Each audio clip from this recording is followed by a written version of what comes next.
Hari ni kita pergi ke Singapura, tapi kali ni kita cuba naik train guys. Dia kata train paling baru ni lebih kurang paling cepat 4 jam lah juga. Jadi guys, jom kita tengok. Sekarang kita orang tengok KL Sentral JB pukul 8 Kita tengok pukul berapa kita sampai nanti. Sekarang dah nak pukul 8 ikutkan tiket pukul 8. Tapi guys, tengok. Apa? Belum masuk lagi bai. Dah nak pukul 8. Nombor 2. Memang panas gila lah sini. Untuk pengetahuan, saya first time orang sini, tapi saya first time naik train ni. Tempat duduk kita orang C guys. Jadi kita kena tengok sini. Nampak dia tulis C. Wah, guys, ini first time guys saya datang masuk. Jadi luggage dia kita letak atas lah. Jom. Okey. Jalan dulu 10 8 minit baru dia jalan. Dia tulis 8 tapi 8 minit. Tadi 8 2 minit kita turun bawah. 8 minit baru kita jalan. So dari segi tempat agak penuh. Hari ni sebenarnya hari Isnin Korang tengok sana. Korang tengok belah belakang. Agak tu dari segi seat okey, luas.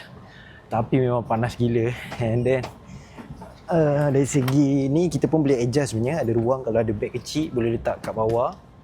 Beg kecil boleh letak kat bawah. Dan beg-beg yang besar boleh letak kat atas. So saya punya beg luggage yang kecil saya letak atas. Lepas tu seat ni kita boleh adjust lah. Macam ni tandas dia. So kita tengok tandas dia macam mana dekat KL menghala JB. Alright. Dia pintu je. Okey, dia punya tanda bersih macam buat dekat airport, dekat flight. Very clean, ada bidet. Backlight dia very clean. Cantik lah, selesa. Kat KL Sentral sekarang. Ini stesen terakhir kita JB. Wah, banyak perhentian.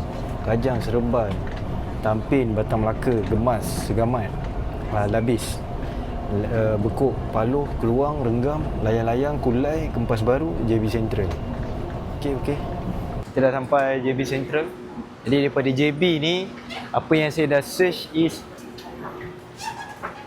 malangnya untuk shuttle daripada JB nak ke Singapura, Tebrau tu tak ada. RM5 tak ada sebab dia dah lepas pukul 12 malam.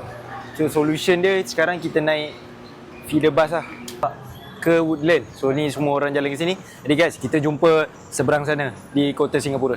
Saya ada beli bagi guys. Wah, sampai belakang guys. Sampai dah.